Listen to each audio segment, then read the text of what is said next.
भगवान श्री कृष्ण जब द्वारिकाधीश बन गए तो कभी कभी इंद्रप्रस्थ आया करते थे पांडवों से मिलने। तो एक नियम था ठाकुर जी का, सब लोग इधर देखो, बहुत ध्यान से सुनो। एक नियम था ठाकुर जी का, क्या? ये बात हम आपको 2 दिन ऐसा क्यों समझा रहे हैं पता है? कल जिस रास को आप सुनोगे वो गोपियां सामान्य नहीं है। पहले उन गोपियों की स्थिति जान लो, इसलिए हम बता रहे हैं। हम गोपी बनने के लिए इस कथा को नहीं, वो तो कान पकड़ लीजिएगा, नहीं बन पाओगे, आप नहीं आ सकते उस भावना में, उसकी छींटा पड़ जाए बहुत मानो। तो कल रास का प्रसंग सुनते समय आपके चित्त में ये होना चाहिए कि ये गोपियां सामान्य नहीं है, जिनके चरण ठाकुर जी पकड़ रहे हैं, जिनका हाथ लेके ठाकुर जी डोल रहे हैं, जिनको अपना अपना उच्छिष्ट पान ठाकुर जी खवा रहे हैं और नेक खवा के फिर उन्हीं को उच्छिष्ट स्वयं भी पा रहे हैं, जिनके गले में गलवैयां डाल के ठाकुर जी घूम रहे हैं। शरद पूर्णिमा की रात्रि में रात भर ठाकुर जी नृत्य कर रहे हैं, आज भी करते हैं, वृंदावन में आज भी रास चल रहा है। वो गोपियां सामान्य नहीं है, तो उनकी असामान्यता चित्त में आपके व्यवस्थित हो, इसलिए हम ये सब बात बता रहे हैं। तो भगवान का नियम था, जब भी ठाकुर जी इंद्रप्रस्थ आते थे, एक दिन ठाकुर जी किसी से नहीं मिलते थे। 4 दिन 5 दिन जितने भी दिन हैं, तो सब पांडवों को भी पता है कि उनमें से पहले ही पूछ लेते थे कौन से दिन आप किसी से नहीं मिलोगे, ना कुछ पाएंगे, ना कुछ पिएंगे, ना किसी से मिलेंगे। करते क्या है ठाकुर जी उस दिन यमुना जी के तट पर चले जाते हैं, और ब्रज से यमुना जी जा रही हैं, तो ब्रज से आती हुई यमुना जी का दर्शन करते हैं ठाकुर जी। और श्री यमुना जी को बार बार देखते हुए ठाकुर जी नंद, यशोदा, गोपी, ग्वाल, श्री जी, किशोरी जी सबको देखते हैं। एक दिन ठाकुर जी ने संदेशा भिजवाया ब्रज। कोई ऐसी भावना, ये भी कहीं सुनी हुई कथा थी कि सब ब्रजवासियों को जाके एक भाव कह दो, कहा कि श्री यमुना जी में स्नान कियो करें नित्य, सब करती हैं ब्रजवासी, पर ब्रजवासियों को जाके एक सूचना ठाकुर जी ने दिलवाई। ब्रजवासियों को नहीं पता था, ठाकुर जी ने भिजवाई। ऐसा भाव भिजवाया कि किसी वैद्य ने आज्ञा की है कि आप सब नित्य अपने चरण धोया करो यमुना जी में। तो उस भावना से सब ब्रजवासी नित्य जाकर के अपने चरण प्रक्षालन करते हैं, चरण डाल करके बैठे, नेक नेक चरण धो में, तो कोई रोग नहीं होगा, ऐसी भावना। लेकिन वो ठाकुर जी अपने लिए करवाते हैं। जब यमुना जी बहती भई इंद्रप्रस्थ आती हैं, पूरे दिन ठाकुर जी केवल दर्शन करते रहते हैं यमुना जी का, और उनके सुंदर जल को अपने साथ ले जावे, उनके सुंदर जल को कभी शीश से लगावे, बैठे बैठे कभी भाव आ जाए नेत्रन से लगावे, बैठे बैठे कभी हृदय से लेकर के जैसे कोई लेप लगावे, ऐसे ठाकुर जी यमुना जल को लेप अपने वक्ष पर करें, अपने सर्वांगीण अंग में। संपूर्ण स्नान एक बार में नहीं कर रहे हैं, नेक नेक जल ले ले करके, कभी कहीं गीलो कर लें, कभी कहीं धारण कर लें। जन कौन की याद कब आ जाए ब्रज में, वाक्य भाव से ठाकुर जी धारण कर लें।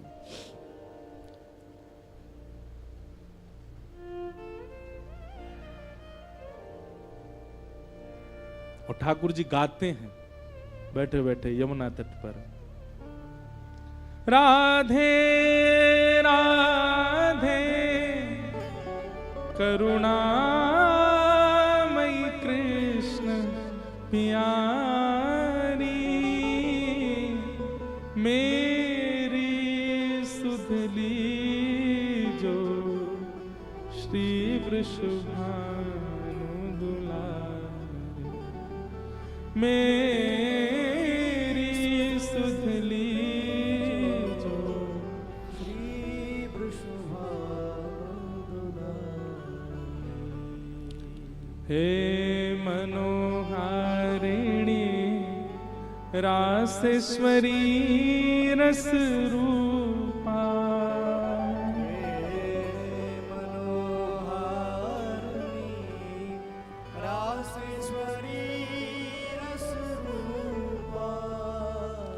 ब्रज विलासिनी ब्रज वासिन ब्रज की भूपा, ब्रज ब्रज विलासी ब्रज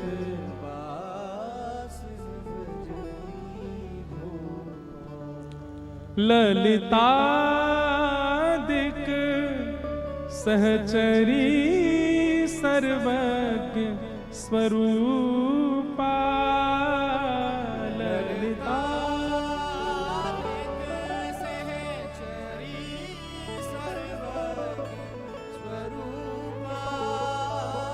मेरी सुधली जो श्री वृषभानु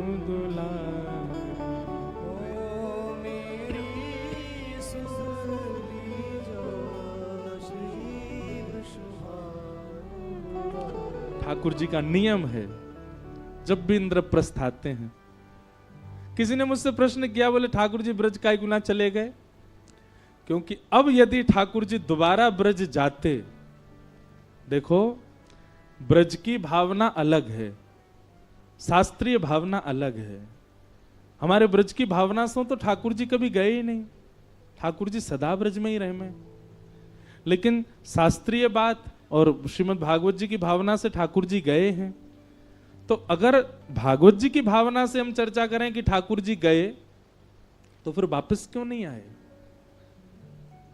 ठाकुर जी के मन में ये बात थी कि अब के अगर मैं गयो तो कभी आ नहीं पाऊंगा, और ठाकुर जी को आना ही नहीं है। ठाकुर जी बोले अगर मैं गयो तो मैं आना ही ना चाहूं, मैं वो कहना छोड़ेंगे, मैं खुद नहीं आऊंगा।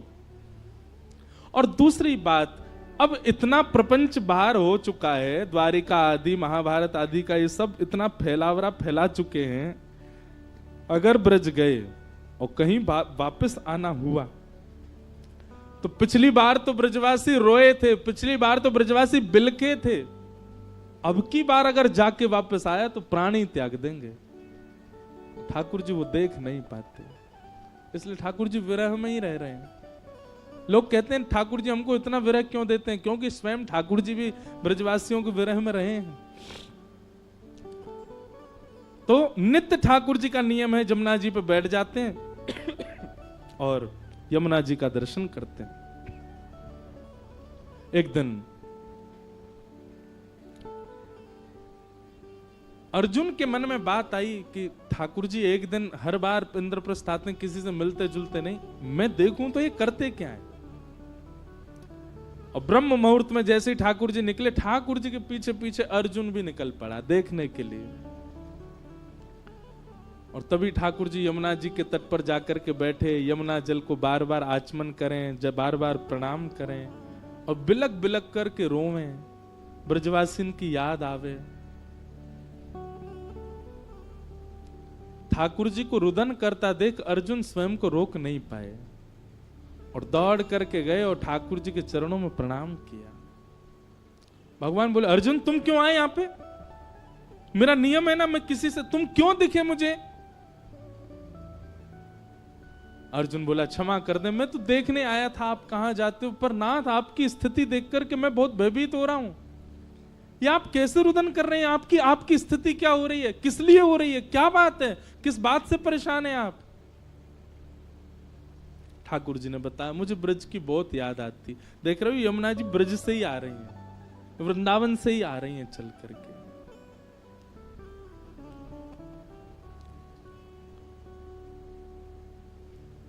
अर्जुन कहते आप नाथ एक बात बताओ, ऐसा क्या है ब्रज में, या ऐसा क्या है ब्रज गोपियों में, या ऐसा क्या है नंद बाबा यशोदा में, जिनके लिए आप इतने व्याकुल होते हो? ब्रज में ऐसा क्या है जो आप ऐसे हैं? ठाकुर जी बोले पहले उद्धव को भेजा था मैंने, अब मैं बार बार थोड़ी भेजता रहूंगा। उद्धव तो संभल के आ गया 6 महीना में, शाम तक के लिए बोल के गया था, 6 महीना में लौट के, अब तुझे भेज दूंगा तो तू तो हो सकता वापिस ही नहीं आवे। बताने के लिए तो मैं नहीं बता सकता ब्रज का भाव क्या है, लेकिन चल तुझे दर्शन कराता हूं। और ठाकुर जी अर्जुन को लेकर के श्वेत द्वीप पहुंच गए, और श्वेत द्वीप जाकर के ठाकुर जी ने दिखाया एक पर्वत, अद्भुत पर्वत चमक रहा है, ना उसमें वृक्ष है ना पौधे हैं, किसी भी प्रकार की कोई वस्तु नहीं है, केवल केवल चंद्रमा की भांति वो पर्वत चमक रहा है और उस पर्वत के ऊपर में एक अंगुष्ठ के नख पर दोनों भुजाएं ऐसे ऊपर करके और एक अंगुष्ठ के नख पर एक ऋषि खड़े हैं और तप कर रहे हैं। अर्जुन पहुंचे। अर्जुन ने जाकर के कहा, हे ब्रह्मण्य, हे ऋषिदेव, आपको बारंबार प्रणाम। उनके नेत्र खुले। अर्जुन, आप अकेले आए हैं, ठाकुर जी नहीं आए आपके साथ? बोले हाँ आए हैं, नीचे खड़े हैं। बोले मैं उनकी तपस्या के लिए कितने वर्षों से तप कर रहा हूं, कृपा करके उनका दर्शन कराओ। ठाकुर जी सन्मुख आए। ठाकुर जी ने उनको आशीष प्रदान किया। अर्जुन ने पूछा कि आप इसी पर्वत पर खड़े होकर के क्यों कर रहे हैं और आपकी भावना क्या है? तब संत ने बताया, बोले ये पर्वत सामान्य पर्वत नहीं है, ये हमारे ही कितने जन्मों से हम तप कर रहे हैं और हमारे तप करते ही हमारी अस्थियां जो हैं वही पर्वत में विलीन होती जा रही हैं। तो इतने जन्म हम व्यतीत कर चुके जितना बड़ा ये पर्वत है, और ये अब हमारे इतने जन्म के बाद अब ठाकुर जी मिले हैं। ठाकुर जी ने मांगा। ठाकुर जी ने कहा, वरदान मांगो, क्या वरदान चाहिए? तब उन्होंने कहा कि हमें भौम वृंदावन का वास चाहिए, श्री वृंदावन वास चाहिए नाथ। ठाकुर जी ने अर्जुन की ओर देखा, देख रहे हो इतने वर्षों से ये तप कर रहे हैं और इतने जन्म इन्होंने व्यतीत कर दिए केवल भौम वृंदावन को देख, भूमि के वृंदावन को देखने के लिए। भूमि का वृंदावन मतलब जो हमको दिख रहा है, इससे भी एक और भीतर है, वो श्री वृंदावन, निज वृंदावन है, उस तक तो भूले ही जाओ। भौम वृंदावन की प्राप्ति के लिए इन्होंने इतना तप किया कि इनके पूर्व जन्मों की अस्थियां पहाड़ बन गईं। तब ठाकुर जी बोले, देखो तुम्हारे तप से हम तुमको दर्शन देने तो आ गए, तुम्हारे तप से हमने वरदान देने की आज्ञा तो कर दी, पर वरदान में जो तुमने मांगा है वो हमारे वश में नहीं है देना। वो तो श्री प्रिया जी दे सकती हैं, वो तो हमारी श्री किशोरी जी दे सकती हैं, हमारी लाडली जी दे सकती हैं। मैं ब्रजवासियों के दर्शन का सुख दे सकता हूं, संत सेवा दे सकता हूं, गौ सेवा दे सकता हूं, सुख समृद्धि और सब कुछ दे सकता हूं, अपना दर्शन तक दे सकता हूं, इंद्र की पदवी दे सकता हूं, ब्रह्मलोक दे सकता हूं, रसातल दे सकता हूं, पूरी भूमि का नृप बना सकता हूं। वृंदावन देवे की सामर्थ्य मुंह में भी नहीं है। अर्जुन बोले, नाथ इतने निष्ठुर मत हो, देखो उन्होंने कितने जन्म व्यतीत कर दिए, आज जाकर के आप उनको दर्शन दे रहे हो और उसके बाद भी आप मना कर रहे हो कि आप वरदान नहीं दे सकते। ऐसा तो मत करो नाथ। अर्जुन ने भी प्रणाम प्रार्थना की, सामने वो ऋषि भी रुदन करने लगे। तो ठाकुर जी बोले, रुको, हम श्री जी से प्रार्थना करते हैं। सोई ठाकुर जी नेत्र बंद करके बैठे, श्री जी को ध्यान किया और श्री जी प्रकट है गई। हे लाडली जू, एक आपसे निवेदन है। किशोरी जी बोले, हाँ कहो। बोले, ऐसे ऐसे एक महात्मा हैं, उन्होंने तप किया है, पर उन्होंने केवल कृष्ण नाम का तप किया है, उन्होंने युगल उपासना नहीं की है, उन्होंने केवल हमारी आराधना की है। आप कृपा करके उनकी भावना सुन लें। वो ब्रजवास चाहते हैं, वो भौम वृंदावन का दर्शन करना चाहते हैं। किशोरी जी तो देवई वारी मतलब कहने वाली तथास्तु। इतने में सखी आगे आगे ललता विशाखा ने कही, नहीं नहीं नहीं नहीं नहीं नहीं, ये तो हमारी बड़ी भोरी भारी है, इन्हें तो हम छुपा के रखें, इनके आगे तो न कोई रो जाए न कोई झूठे के आंसू बहा दे, ये तो तुरंत कृपा कर दें। कैसे नंद नंदन, सीधे कैसे किशोरी जी को ध्यान कियो, आपने हमसे पूछी, हमसे आज्ञा लाई। ठाकुर जी बोले, क्षमा कर दो, कभी कभी तो हमको अधिकार है सीधे किशोरी जी से बात करवे को। ललिता विशाखा बोली, बिल्कुल नहीं, पहले आपको हमको बताने पड़ेगा। हाँ, रास बिहार की भावना, कुंज क्रीड़ा की भावना है, विलास की भावना है, उसमें आप स्वच्छंद हैं, आप कभी भी आओ, पर ये कोई और की गुहार लगानो, कोई की बात किशोरी जी से कहनो, ये सब आप सीधे नहीं कह सको, पहले हमसे चर्चा करनी पड़ेगी। किशोरी जी तो पीछे बैठा दें, ललिता विशाखा बैठ गई, हमको बताओ कहा बात है। ठाकुर जी ने बताई, इतने वर्षन से तपस्या कर रहे हैं, इतने जन्म व्यतीत कर दिए, इनको भौम वृंदावन का दर्शन करना है, भौम वृंदावन का वास करना है। विशाखा जी बोली यानी युगल उपासना तो करी ना है, अकेले तुमको ध्यायो है, किशोरी जी को तो नामों नहीं लियो। बोले अब उनको पतो नहीं, उनसे न अपराध बन को। बोले नहीं, भौम वृंदावन के लिए तो युगल उपासना बहुत आवश्यक। अब कछु तो कृपा करो इन पे। तब ललता विशाखा जी ने किशोरी जी की ओर देखो, बोले वैसे तो ये अधिकारी नहीं है वृंदावन जावे को, पर किशोरी जी और आपकी भावना है, किशोरी जी कृपा करना चाहे तो हाँ, इतनी कृपा इन पे है जाएगी कि 3 दिन बाद वैकुंठ जाएंगे अपने प्राण त्याग करके। वैकुंठ जावे से पहले 3 दिन के लिए इनको वृंदावन दर्शन करने का अनुभव होगा, इनको अनुमति मिलेगी, बस इससे ज्यादा नहीं। ये सब देख करके अर्जुन अपना सिर पकड़ करके बैठ गए। ठाकुर जी मैं आधा पागल पहले था, पूरा पागल आज हो जाऊंगा। जो वृंदावन है कि ये ब्रजमंडल है, क्या भला है कि कैसे ये सब क्या चल रहा है? इतने वर्षों की तपस्या, इतना व्यक्ति परिश्रम कर रहा है, इतना आपकी उपासना कर रहा है, आपसे वरदान मांग रहा है। किशोरी जी वरदान देना चाहती है, ये बीच में ललता विशाखा आ गई, इनने आकर के वरदान रोक दियो और बाकी बात वरदान 3 दिन को दियो। ऐसा क्या है ब्रज वृंदावन? ठाकुर जी मुस्कुरा के बोले, जो समझ में आ जाए समझो वो कछु और है, वृंदावन नहीं है। और जो पल्ले ही ना पड़े, जो चित्त में ही नहीं आवे, जो समझ में ही नहीं आवे, वही प्रेम नगर हमारो वृंदावन है। वृंदावन सामान्य नहीं है।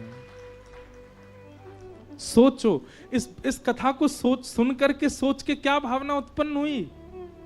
हम खा रहे हैं, हम पी रहे हैं, हम सो रहे हैं, हम डोल रहे हैं, हम पाप भी कर रहे हैं इस भूमि में आकर के,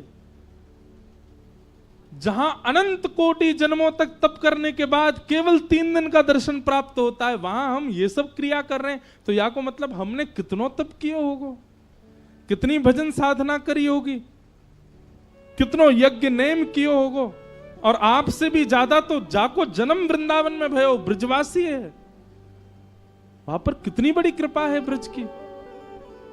और फिर भी हम ब्रज महिमा नहीं जान पा रहे, ब्रज के भाव नहीं जान पा रहे। इतनो अनुग्रह, इतनी कृपा, इतनी मिन्नत करनी पड़े तब जाकर के श्री ब्रज में 3 दिन को दर्शन प्राप्त होवे। हम तो यहीं रह रहे हैं। यहां को मतलब किशोरी जी, ठाकुर जी ने कितना बड़ा अनुग्रह किया हमारे ऊपर। और वामे भी गोपी भाव, जो सर्वोत्कृष्ट भाव है, सर्वोच्च भाव है। हम ब्रज में आ गए, ब्रज में जन्म ले लियो, ब्रज में रह रहे हैं, यही बहुत बड़ी बात है। गोपी भाव तक पहुंचना तो बहुत ही मुश्किल है। गोपी भाव तक आ जाना तो अति दुर्लभ। इसीलिए प्रथम सखिन को पूजिए, प्रथम सहचरीन को पूजिए, प्रथम गोपीन को पूजिए, पांचे राधा कृष्ण ध्याइए। बाद में उनसे प्रार्थना करो, क्योंकि जब तक इनकी कृपा नहीं होगी, इनको अनुग्रह नहीं होगा, ये हम पर आनंदित नहीं होंगे, तब तक ब्रज वृंदावन प्राप्त ना है सके।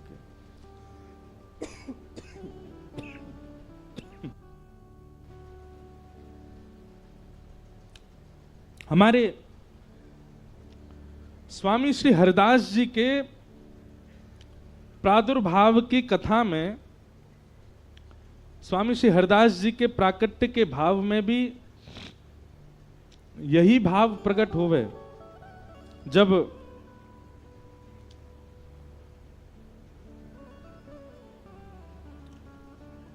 स्वामी जी के प्राकट्य की कथा आवे तो वहां पर भी ऐसी भावना है कि जो जपना, भगना, भीला, गंगाधर और गुरुजन, ये 5 भाव और प्रकट भय स्वामी जी के पास। तो ये 5 भाव कौन है? तो इनके पूर्व जन्म की कथा बताई जाए कि ये 5 ऋषि हैं। नारद जी को दर्शन कराने के लिए श्री द्वारिकाधीश इनके पास लेकर के गए, और तब जाके पता चली कितने वर्ष, कितने युग कल्पन से वे तपस्या कर रहे हैं। और काय बात की, केवल निकुंज में प्रवेश चाहे। तब ठाकुर जी के श्री वक्ष से दिव्य तेज प्रकट भयो, वही में से श्री ललता जी आई, और ललता जी ने आकर के उनको गोपाल चूड़ामणि मंत्र को ज्ञान दिया और कहीगा कि इतने पुरुषार्थ करो तब जाकर के आप ब्रज में जन्म लोगी। तब नारद जी ने पूछी कि पंच ही क्यों है, पंच ऋषि ही क्यों है? तब ठाकुर जी ने बताई ये ब्रज की गोपीन की पंच ज्ञान इंद्रियां हैं। सावधानी से सुनो। आंख, नाक, जीव, कान और त्वचा, ये पंच ही व्याकुल होते हैं कृष्ण दर्शन में। नेत्र देखने के लिए, कान सुनने के लिए, नासिका ग्रहण के लिए, जिह्वा रस के लिए और त्वचा स्पर्श के लिए। यही पंच इंद्रियां इतनी व्याकुल हुई ब्रज की समस्त गोपियों की कि इन पंच इंद्रियों ने ही ऋषि रूप धारण कर लिए। ब्रजमंडल की लाखों गोपियों की पंच इंद्रियां ही ऋषि रूप धारण करके गई हैं। और तब जाकर के उन्होंने अनंत वर्षों तक तप किया। समस्त गोपियों के नेत्र एक ऋषि बन गए, समस्त गोपियों के कान दूसरे ऋषि बने, समस्त गोपियों की त्वचा तीसरी ऋषि बनी, समस्त गोपियों की जिह्वा चौथी ऋषि और ग्रहण इंद्रिय पांचवी, पंच ऋषि।